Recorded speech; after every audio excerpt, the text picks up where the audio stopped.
Hasta ahora hemos visto la comunicación verbal. Te invito a continuación que nos sumerjamos en el mundo de la comunicación no verbal. Esto es ir más allá de las palabras, cómo se ve y cómo suena. La comunicación no verbal es un proceso que va más allá de las palabras. Incluye todos los elementos que transmiten un mensaje sin el uso del lenguaje oral o escrito. Es un componente fundamental de la interacción humana y a menudo revela más sobre los pensamientos y sentimientos de una persona que lo que se dice verbalmente. La comunicación no verbal incluye gestos, expresiones faciales, contacto visual, postura, tono de voz y la proxémica, es decir, la distancia física. Su impacto es a menudo más significativo que el de las palabras. Según estudios clásicos de Albert Merkhavin, una gran parte del mensaje, aproximadamente el 55%, es transmitido por el lenguaje corporal cuando se trata de la información que está vinculada a emociones. Entre los principios claves de lo no verbal encontramos: 1. Principio de complementariedad y contradicción. La comunicación no verbal puede reforzar o contradecir el mensaje verbal. Cuando ambos canales están alineados, la credibilidad del emisor aumenta.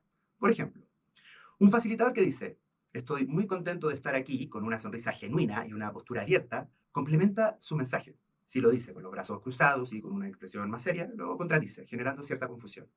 2. Principio de universalidad y de ambigüedad. Algunas expresiones no verbales son universales, una sonrisa, el ceño fruncido, mientras que otras son culturalmente específicas y por lo tanto podrían ser ambiguas en algunos contextos. El facilitador, la facilitadora, debe ser consciente de las posibles interpretaciones erróneas. Por ejemplo, un facilitador, facilitadora chilena, acostumbrado a una proxémica cercana, se encuentra capacitando a un grupo de trabajadores haitianos. Durante una actividad grupal, el primer día, el facilitador se acerca para revisar el trabajo de uno de los participantes.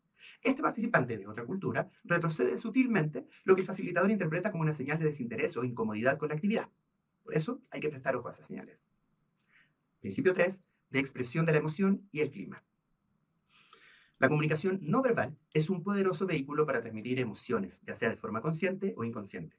Quienes facilitan usan su lenguaje corporal para crear un clima de aprendizaje positivo, de confianza y de seguridad. Por ejemplo, manteniendo un contacto visual con los participantes, una postura abierta y un tono de voz cálido y entusiasta, va a crear un ambiente más acogedor. Si quien facilita se muestra más tenso o distante, puede generar incomodidad e inhibir la participación del grupo. 4. Principio de regulación interaccional o coreografía comunicacional. La comunicación no verbal no solo transmite mensajes, sino que también regula el flujo de la interacción entre las personas. Este principio, ampliamente estudiado por Max Peterson, sostiene que señales no verbales como el contacto visual, los asentimientos con la cabeza, los gestos con las manos y los cambios en la postura actúan como una coreografía social que indica cuándo es el turno de hablar, si el interlocutor ha terminado una idea o si desea continuar con el diálogo. Por ejemplo, en un taller sobre habilidades de venta, un participante estará haciendo una pregunta larga sobre un caso complejo. A mitad de su intervención, quien facilita asiente ligeramente con la cabeza y mantiene un contacto visual, lo que indica que está escuchando y así anima al participante a continuar. Sin embargo, cuando el facilitador considera que es un buen momento para intervenir, se inclina un poco hacia adelante y hace un gesto sutil con la mano, señalando que le gustaría agregar alguna idea. Luego de haber revisado entonces los principios básicos del lenguaje no verbal, te invito a revisar los elementos que lo componen. Para ello, segmentaremos en el lenguaje corporal, cómo se ve, y el lenguaje paraverbal, cómo suena. Elementos del lenguaje corporal en la formación para el trabajo. Para comprender la implicancia del lenguaje no verbal en la formación para el trabajo, es preciso señalar que el cuerpo, el espacio y los objetos también enseñan, direccionan la atención, reducen la ambigüedad y estabilizan el procedimiento. Específicamente, cuando hablamos de lenguaje corporal, nos referimos a una serie de cualidades expresivas que a partir del cuerpo transmiten información a quien observa, muchas veces demostrando más que las propias palabras. A continuación, revisemos 5 aspectos esenciales que debemos utilizar en la sala de clases: gestualidad, microexpresiones, contacto visual, posturas y proxémica. Partamos con la gestualidad. Son los movimientos de las manos, brazos y cabeza que acompañan el discurso verbal. Se utilizan para enfatizar, ilustrar o complementar lo que se dice. ¿Cuál es la vinculación con la formación para el trabajo? Un facilitador, una facilitadora, utiliza la gestualidad para dar dinamismo a su presentación. Por ejemplo, al señalar con las manos los puntos claves en la diapositiva o al usar un gesto de unión para hablar del trabajo en equipo. Se refuerza así la idea verbal y se mantiene la atención del grupo. Recomendamos usar gestos didácticos o deíticos, icónicos y bits, gestos gráficos. Los gestos deíticos son para señalar, los icónicos para representar la acción y los bits para marcar el ritmo. ¿Por qué funciona?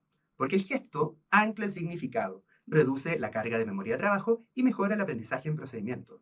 ¿Cómo aplicarlo? Por ejemplo, una mano que marque el 1, 2, 3 mientras se van nombrando algunos pasos. Microexpresiones. Son los movimientos faciales extremadamente rápidos e involuntarios, a veces duran menos de medio segundo, que revelan una emoción genuina, incluso si la persona intenta ocultarla. Por ejemplo, una microexpresión del ceño fruncido en un participante puede ser una señal para detenerse y preguntar si hay alguna duda, incluso si verbalmente dice que todo está claro. En el estudio de las microexpresiones, existe un concepto llamado el triángulo de oro, el cual se refiere a tres áreas claves del rostro que son fundamentales para detectar emociones genuinas. Este modelo, desarrollado por el psicólogo Paul Ekman, se basa en la idea de que estas zonas faciales son las más difíciles de controlar voluntariamente y por lo tanto revelan la verdad emocional de una persona. El triángulo social abarca el área del rostro que incluye los ojos, la nariz y la boca. Esta es la zona que las personas utilizan conscientemente para interactuar en un contexto social y mostrar las emociones que desean proyectar. El triángulo de negociación se enfoca en las zonas de la cara más difíciles de controlar voluntariamente. Estas incluyen el área de las cejas, los párpados y el músculo orbicular, que rodea los ojos. Este último es particularmente importante para demostrar una sonrisa genuina, conocida como la sonrisa de Duchenne. El contacto visual. El acto de mirar a los ojos de otra persona durante la interacción es importante para fomentar la cercanía. El contacto visual es crucial para establecer conexión, transmitir confianza y regular el flujo de la conversación. ¿Cómo se vincula con la formación? Pues mantener un contacto visual adecuado con los participantes muestra que el facilitador, la facilitadora, está presente y atenta a sus reacciones. Al escanear el grupo, se crea un sentido de inclusión. Un contacto visual sostenido, pero no invasivo, comunica que la persona es valorada y que su presencia es importante, lo cual refuerza el mensaje de que todos son parte del proceso de aprendizaje. Algunas sugerencias para que el contacto visual sea una herramienta efectiva y no invasiva, para ello el facilitador debe, primero, evitar la mirada fija o intimidante. No se trata de sostener la mirada en una sola persona, ya que podría sentirse incómodo o intimidada. La clave es mover la mirada de manera natural y periódica por todo el grupo. Dos, alinearlo con el mensaje. El contacto visual debe ir de la mano con el mensaje verbal. Por ejemplo, al hacer una pregunta directa, es efectivo mirar a la persona a la que se le pregunta. Al dar un mensaje importante a todo el grupo, es útil mirar a todos los participantes mientras se habla. 3. Tener en cuenta las diferencias culturales. El uso y la duración del contacto visual varía según la cultura. Un facilitador debe ser sensible a estas diferencias para no generar malos entendidos o incomodidad en un grupo culturalmente diverso. 4. Posturas.